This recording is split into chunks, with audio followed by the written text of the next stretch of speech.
Hello JEE friends, मैं कीर्ति Jamal, chemistry educator आपको continuously chapter wise analysis दे रही हूँ यहाँ पर केमिस्ट्री के जेई बेस के लिए। हाल फिलहाल फिर हम बात करेंगे जेई एडवांस के लिए किस तरह से पढ़ाई करनी है, कैसे पीवाईक्यूज की प्रैक्टिस करनी है, किस तरीके से हमें केमिस्ट्री को स्मॉल पैकेट्स में समेट के अपने स्कोर को हाई करना है। तो ये बेसिकली आपके वीडियोस जो है आपके स्कोर को बूस्ट करने के लिए, बढ़ाने के लिए मैं बना रही हूँ, जिससे आप एक डायरेक्शनल स्टडी कर सके, आपको पता हो किस चैप्टर में से किस तरह के क्वेश्चन ज्यादा आते हैं, कौन से हाई वेटेज टॉपिक है, कौन से हाई वेटेज चैप्टर है। आपके कुछ भी पढ़ते जाना और एक डायरेक्शन तरीके से पढ़ना, यही सिलेक्शन रेट और रैंक रेट जो होता है वो आपकी डिसाइड कर देता है। तो बेटा हम काफी सारे चैप्टर्स हैं अभी तक कवर कर चुके हैं। जिन बच्चों ने नहीं देखे चैनल को सब्सक्राइब कर लीजिए फटाफट से, और पीछे जाके देख सकते हैं कौन कौन से चैप्टर्स में कवर करा चुकी हूँ। आपके mole concept, atomic structure, periodic, chemical bonding, solution, ये चैप्टर्स के एनालिसिस हम कंप्लीट कर चुके हैं। आज हम स्टार्ट करने वाले हैं केमिकल काइनेटिक्स। चलिए, केमिकल काइनेटिक्स जो बच्चे 12th में हैं स्पेशली उन लोगों के लिए थोड़ा सा इंपॉर्टेंट है, क्योंकि बोर्ड्स के अंदर भी आपका ये है, सॉल्यूशन है, फिजिकल के अंदर केमिकल काइनेटिक्स है एंड इलेक्ट्रोकेमिस्ट्री है। आपको बोर्ड्स प्लस जेई मेंस की पैरेलल तैयारी करते हुए चलना है और एडवांस के क्वेश्चंस आपको साथ में अलग से लगाते हुए चलना है।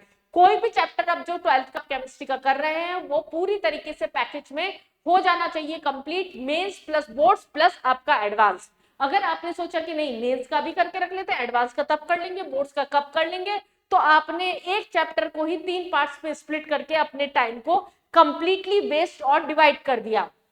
तो बेसिकली हम बात कर रहे हैं 2025 से जेईई मेंस में काइनेटिक्स के अंदर आपके हाई वेटेज कौन से टॉपिक से और किस तरह के क्वेश्चंस आपके आए। अगर मैं सेशन 2 की बात करूं और सेशन 1 की बात करूं तो एमसीक्यू और आपका इंटीजर का जो रेशो था वो यहाँ 11:2 का था और सेशन 1 के 8:3 का था। मतलब आपके मल्टीपल चॉइस क्वेश्चन जो थे काइनेटिक्स में से 2025 के अंदर आपके ज्यादा पूछे गए थे, जिसमें से आपके ऑर्डर ऑफ रिएक्शन और आरएनएस क्वेश्चन जो इक्वेशन होती है उसमें से क्वेश्चन आपके ज्यादा आते हैं। बेसिकली काइनेटिक्स में आपका सबसे स्ट्रॉन्ग पोर्शन जो है वो क्या होना चाहिए, एक पोर्शन पढ़ते हैं आप फैक्टर्स, जो कि फैक्टर्स जिससे रेट ऑफ रिएक्शन जो होती है वो आपकी इफेक्ट करती है। उसमें टेम्परेचर के अंदर आप आरएनएस इक्वेशन का पूरा डेरिवेशन और उसके न्यूमेरिकल्स करते हैं। वो एक हाई वेटेज टॉपिक होता है जिससे ज्यादातर न्यूमेरिकल्स, थोड़ा थ्योरी बेस्ड क्वेश्चंस भी आपके आ जाते हैं। प्लस दूसरा हमारे पास order of reaction based obviously question, zero order first order के जो आपके बेसिक न्यूमेरिकल्स होते हैं ये आपके हाई वेटेज है। थ्योरेटिकल क्वेश्चन आ गया तो ऑर्डर ऑफ रिएक्शन या मॉलिक्युलरिटी में से। अब साथ में आपको क्या करना है, बोर्ड्स लेवल पे भी इसकी थ्योरी को प्रिपेयर करते हुए चलना है, इस चीज को आप भूलिएगा नहीं। इस साल काफी जनों के साथ में, काफी बच्चों के साथ ऐसा हुआ है कि वो 75% बोर्ड के अंदर क्रॉस नहीं कर पाए, जिसकी वजह से मेंस के अंदर वो आगे एडवांस के अंदर नहीं बैठ पाए थे। तो बेटा बोर्ड्स को हल्के में नहीं लेने का, मेंस के साथ में थोड़ा सा उस पर भी फोकस करके चलना है। 2024 की अगर हम बात करें तो एमसीक्यू में दोनों ही सेशन के अंदर क्वेश्चंस नहीं थे। पूरा काइनेटिक्स आपका इंटीजर बेस में डाला गया था, तो आपकी इंटीजर केस की जो कमांड है, सॉल्यूशन हो, केमिकल काइनेटिक्स हो या इलेक्ट्रोकेमिस्ट्री हो, सब पे अच्छा होल्ड होना चाहिए उसका।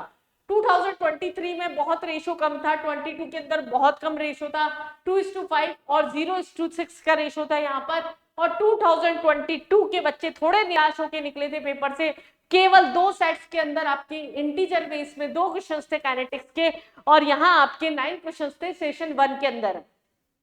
तो बेसिकली ऐसा जरूरी नहीं होता कि आपका कोई चैप्टर जो हो गया बहुत स्ट्रांग है तो उससे ही आपके क्वेश्चंस आएंगे, या ऐसा भी जरूरी नहीं है कि उस चैप्टर के उसी टॉपिक से क्वेश्चन आपके सेट में होंगे।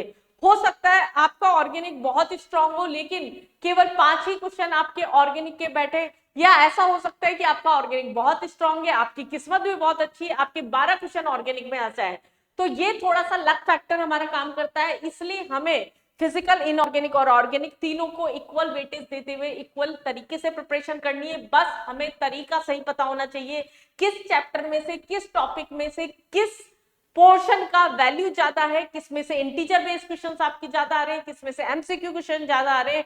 इस तरह की और भी छोटे मोटे टिप्स को जानने के लिए, अपने स्कोर को बढ़ाने के लिए, एक थोड़े से डायरेक्शन को सेट करने के लिए चैनल को सब्सक्राइब करके रखिए।